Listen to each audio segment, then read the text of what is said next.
Good afternoon, everyone. Rich Swerbinsky with the Mortgage Collaborative here once again with the Last Week in Mortgage Today, our weekly whirlwind through all the latest happenings in the mortgage industry.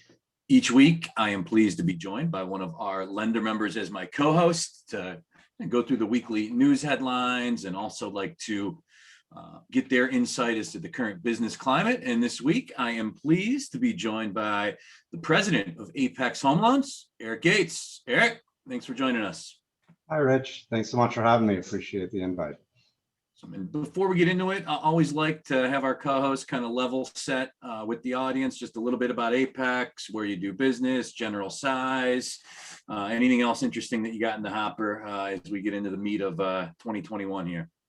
Okay, thanks, Rich. Sure. We're an independent mortgage banker. We're headquartered in Rockville, Maryland, which is a DC suburb, licensed in Pennsylvania, New Jersey, down the coast of Florida.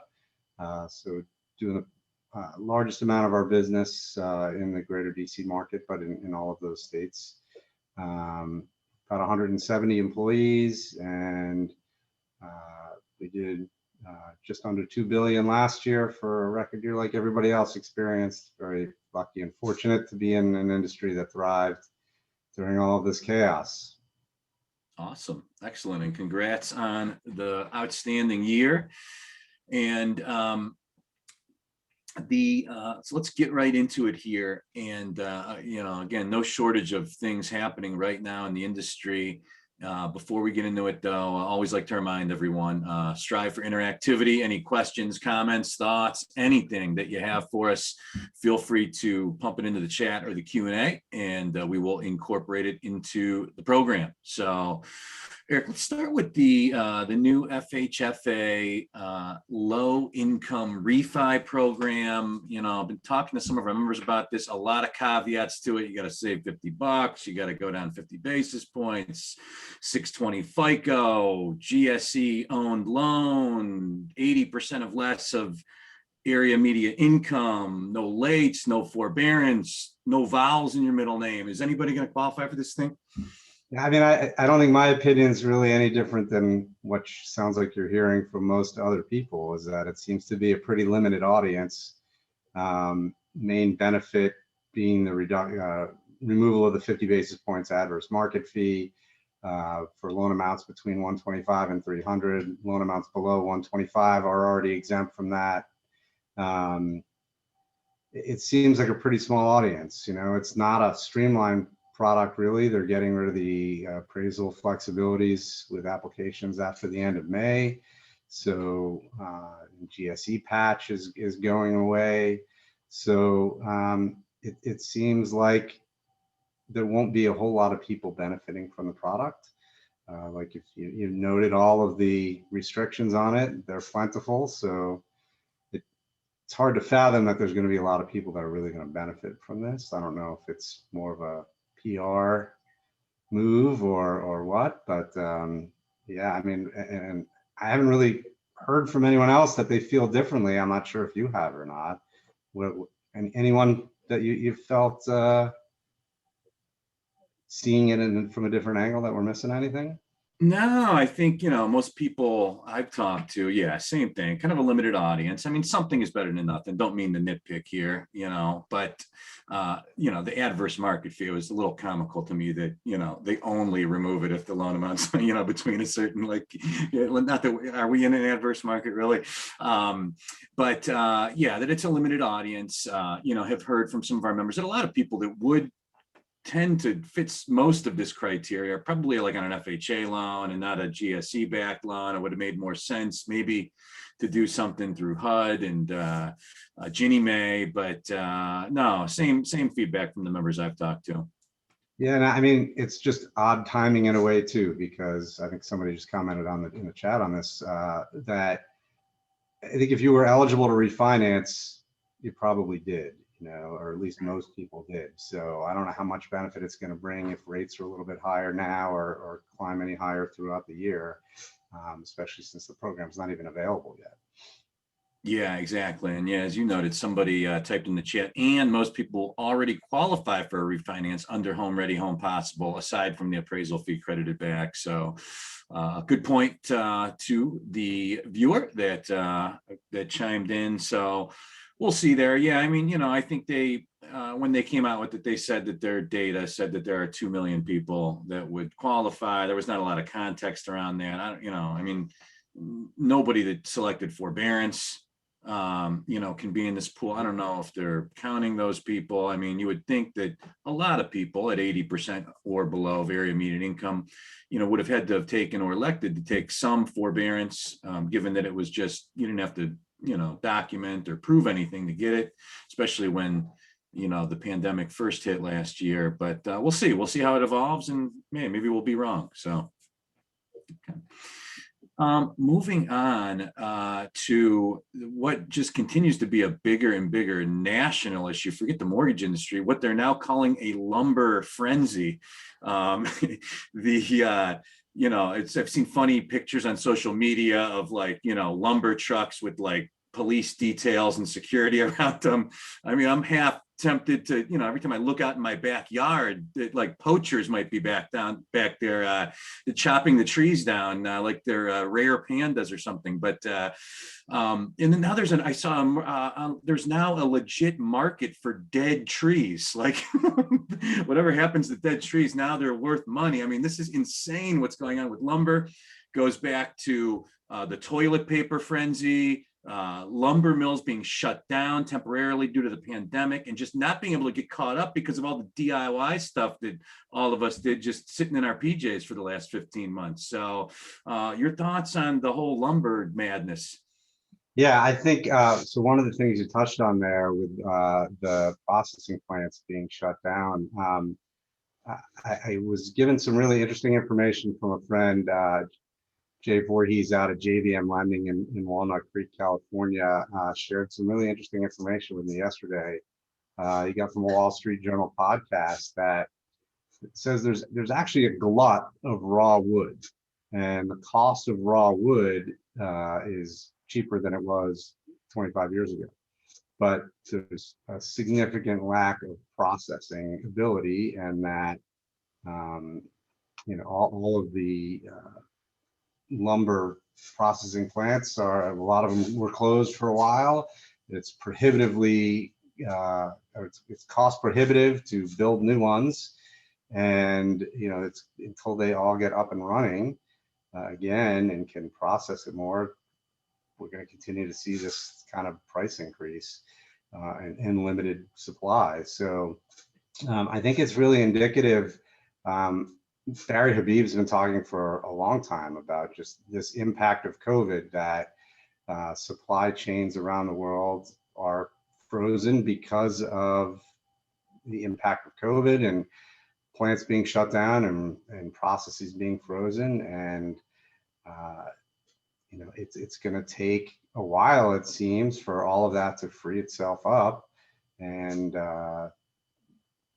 hopefully maybe later in the year, as we get through some of the backlog, they'll be able to get up and processing more, and some of the costs will come back down. But it's certainly, when you look at the inflation fears and all the inflationary pressures that people are talking about, it does seem that a lot of that is coming just from supply chain problems that have the potential to hopefully free up if we're able to get through the COVID crisis.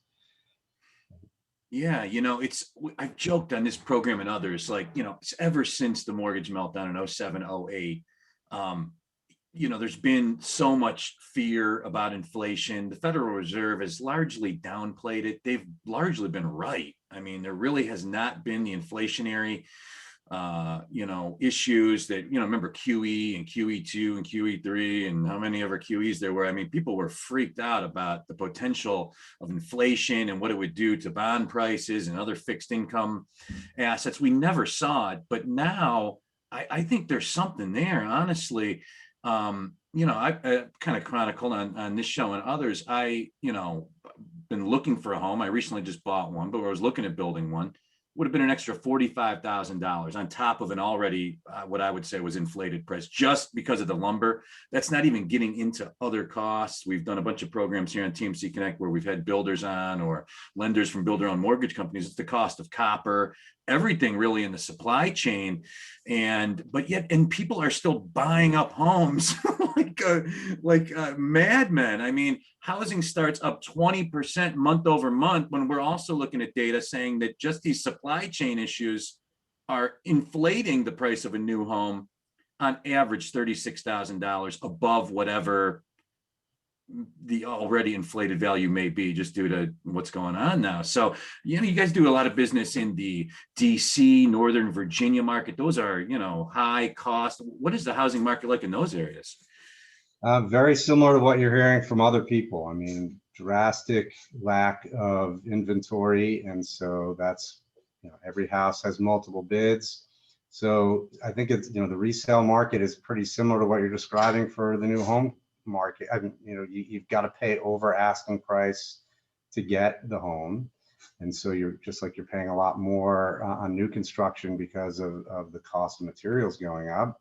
And so whether you're buying new construction or you're buying a resale, you're paying a lot more than maybe you would have expected to. So every house here is getting multiple bids. It's a challenge, and I think on both sides, even the new construction, it's common in the resale market when we see this that you start having some appraisal problems because each home is selling for more than the last home. Buyers are looking forward and paying more than each of the last sales, but an appraiser's got to look backwards and look at the most recent sales. So you start having some appraisal issues. And I think some of the builders are experiencing the same thing. All of a sudden, they've got to charge 30, 40 grand more for the same house that they were selling, for 30, 40 grand less a few months ago. Do they have the comps to support their sales in their neighborhoods? And now as a lender, you've got to be able to have some strategies up your sleeve as to how to work with your customer to deal with that situation if the appraisals are coming in low. So just another added problem to the cost of materials going up and the lack of inventory, pushing all the values up. And it's stressful on lenders, as I'm sure everyone listening knows. I mean, loan officers are working with buyers to get pre-approved, and you tell them how difficult the market is. Most buyers need to experience losing their bid, having a losing bid on a house a few times before they really believe you. And you work with them, you prepare a lot of pre-approval letters, you spend a lot of time with them and trying to put them in the best position to get a winning contract. And a lot of people are getting frustrated and potentially deciding to hold off and wait till later. And so you've spent a lot of time and energy and resources, and customers aren't getting their bids accepted. It's crazy. And we've talked about it before, more important than ever, I believe right now, for loan originators to be educated beyond just last year was just like fending off the applications, right? Much different climate right now. You got to be an advisor and a counselor.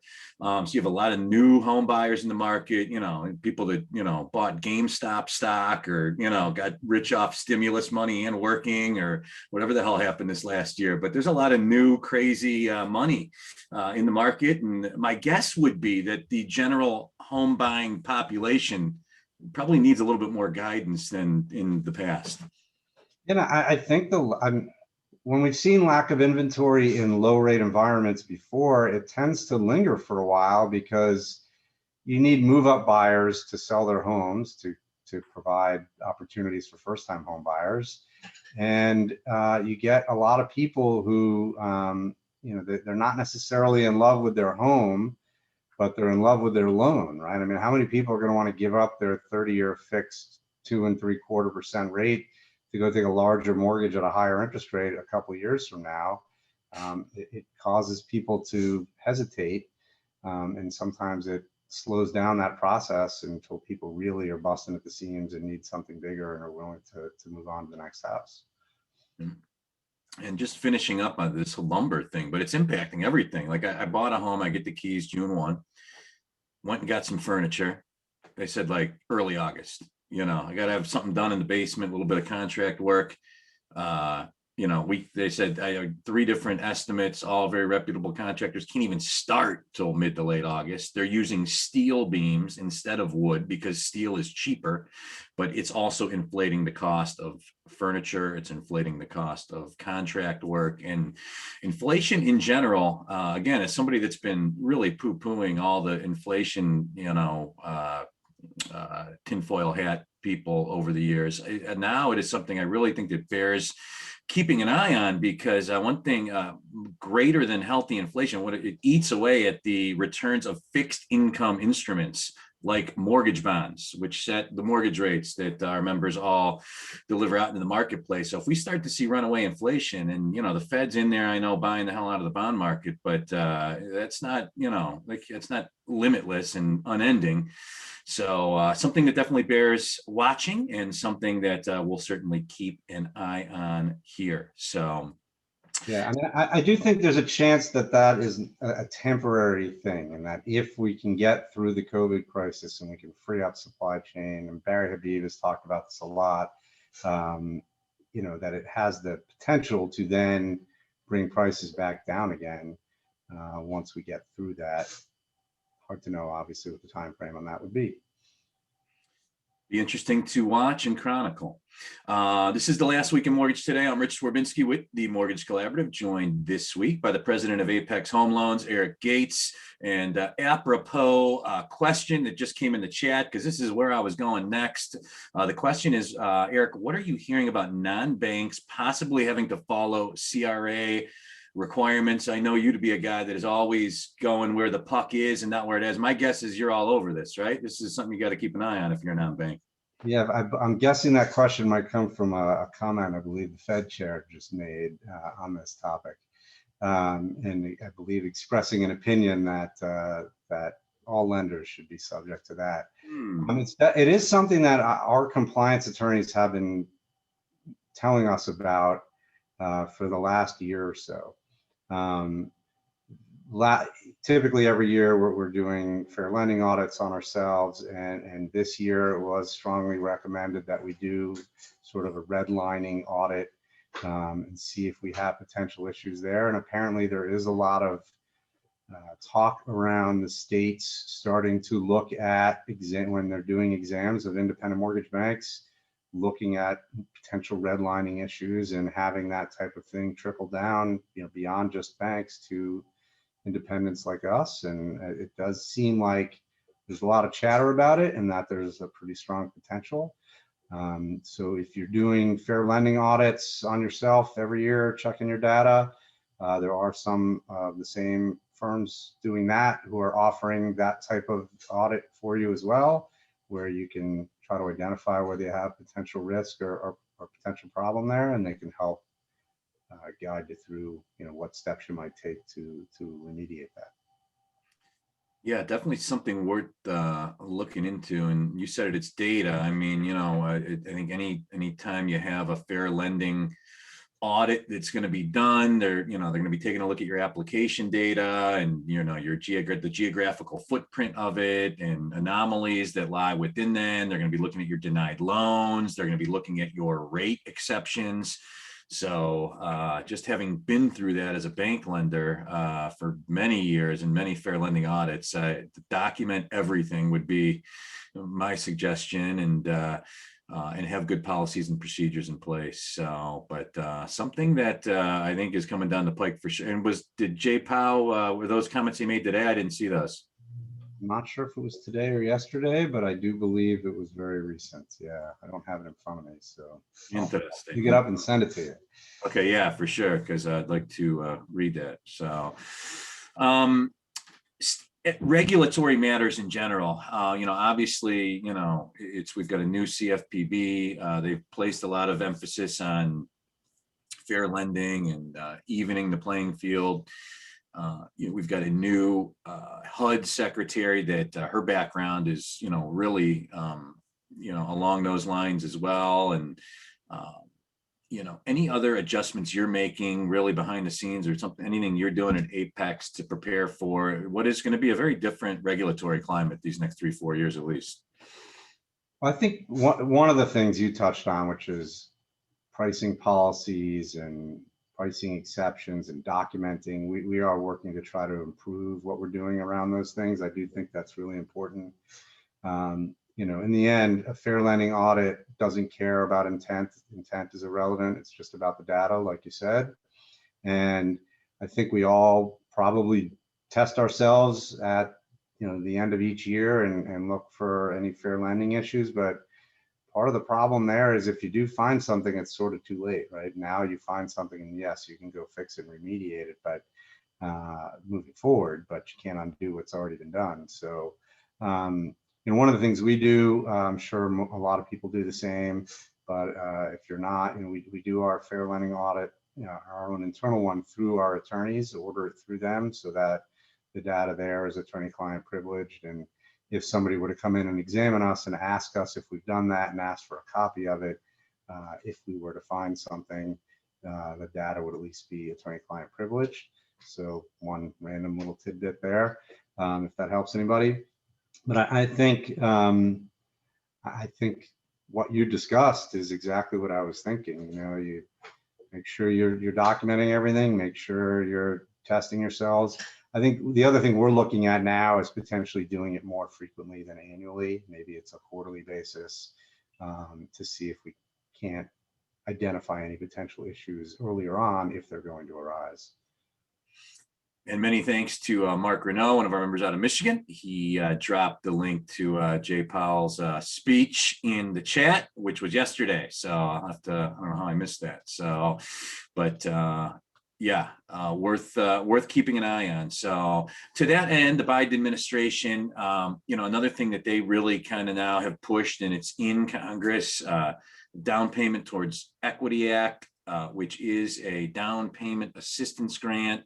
Again, with caveats, but up to as much as $25,000, depending on the situation. Again, a great thing, right? I mean, but it's something normally we'd be just applauding in the industry.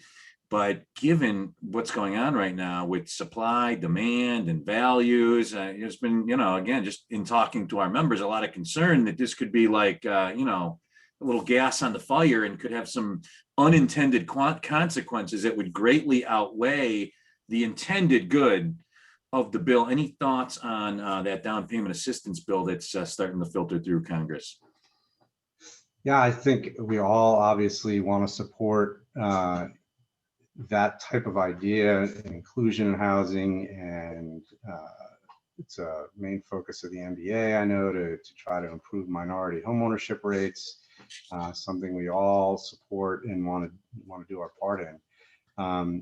Yeah, I think the issues, like you said, I mean, there's already not enough supply. First-time home buyers are certainly finding it difficult to find a home. And then when you look at sort of some of the details, initial proposed details of the program, it looks very difficult to implement. One of the grants to be given at the time of closing. So how is that going to work? They do talk about it sort of being managed through the state housing finance agencies. Not every lender is approved with every state housing finance agency. So how's that going to work? Working through the process with some of these state housing finance agencies in some states is challenging and they can be difficult to work with. They're overwhelmed. I know the ones that we deal with anyways, they're overwhelmed just like everybody else while working from home. And I just don't see that they have the bandwidth. They don't have enough staff to manage their own program as it is. They're doing it, but they're stretched very thin. So how are they going to take that on? And it just seems the mechanics of it would be very difficult. I hope there's a way to make it work where it can be done in a feasible manner and where it's not a burden on understaffed state housing finance agencies or a burden on the lenders to be able to provide the funding at closing if they do proceed with it. But certainly hope they can come up with some good ideas as to how to make it work so we can help fulfill the need there for greater home ownership rates.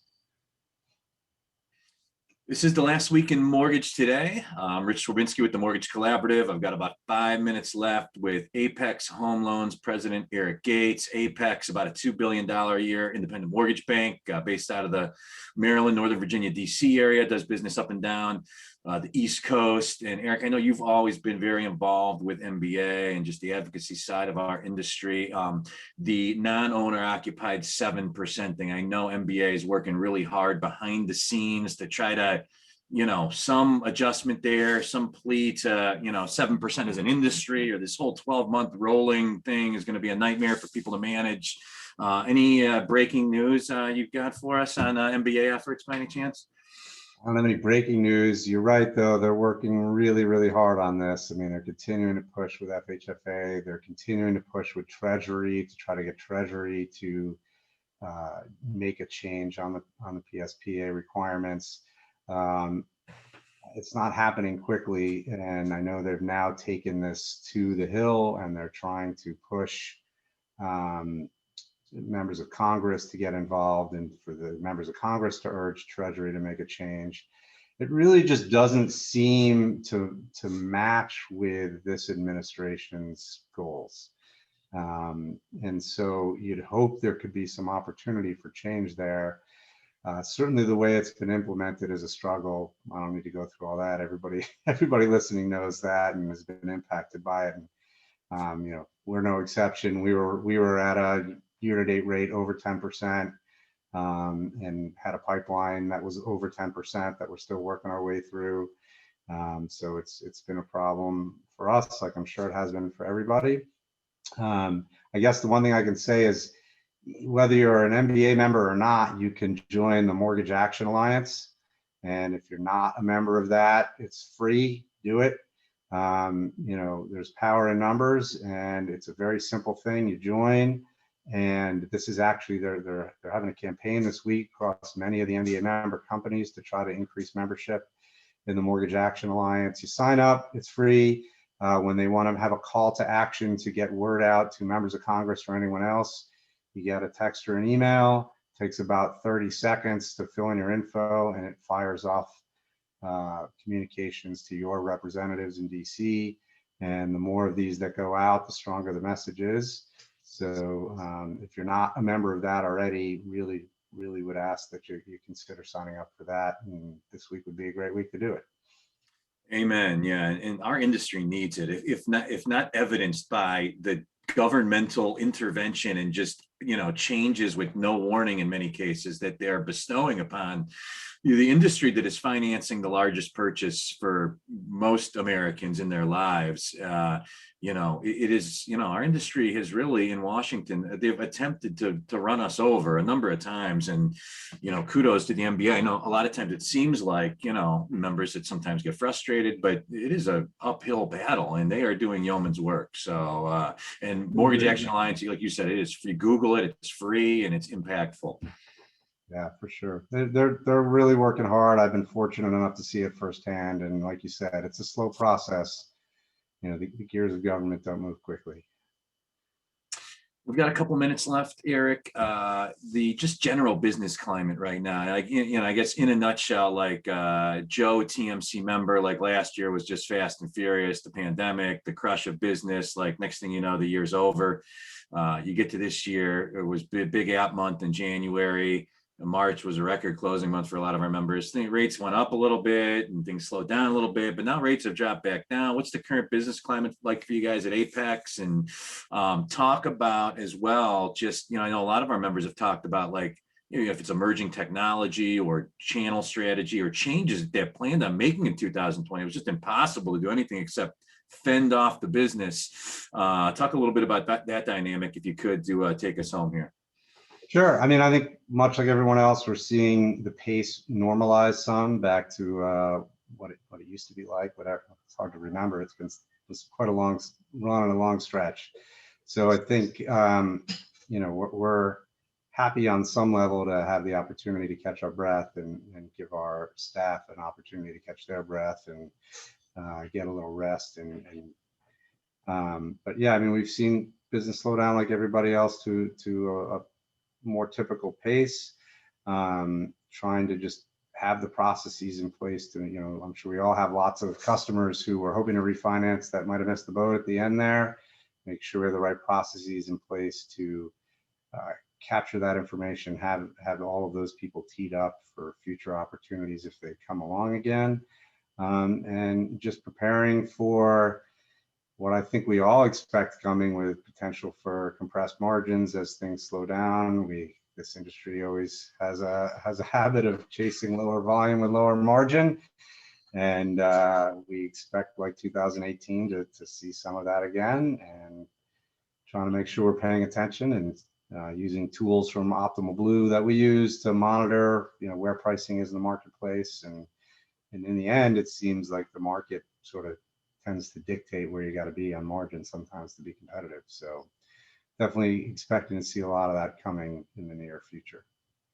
I remember, like the winter of 2019, it was like the opposite of last year. Like, business was drying up. Everybody thought they were going out of business. The margin compression drinking game at the conferences, like every time you heard margin compression drink. And this year, it's a little terrifying because of how much money people made last year. Like the whole "you can't compete with stupid" saying, like the people that have been stupid in the past are going to be even stupider, right? In a real competitive environment because of how much cash they're sitting on. Yeah, they're going to have much deeper pockets this time around. So I think we can expect a reoccurrence of what we saw last time, and it's a challenge. Never a dull moment in the mortgage industry. Keep an eye on the trees in your backyard, in case you see somebody with a saw back there. And Eric, always appreciate talking about the industry with you. Really appreciate your insight, always stepping up as somebody we regularly call on to lead sessions, to help co-host discussions and programs like this. Greatly appreciate you. Well, you're kind, Rich. Thanks. You guys are doing a great job. Been really incredibly helpful to us and all your members throughout this craziness. So thanks for all you guys are doing. Thank you. That means a lot coming from you. And to our listeners and viewers, thank you for joining us. We're here every Tuesday at 2 p.m. Eastern for the last week of Mortgage Today. Of course, we always upload this video to our YouTube channel and release this as a podcast as well, where I know a lot of you listen or view as well. So until next week, have a great week, everyone. And we'll see you then. Take care, everyone. Great week. Thanks.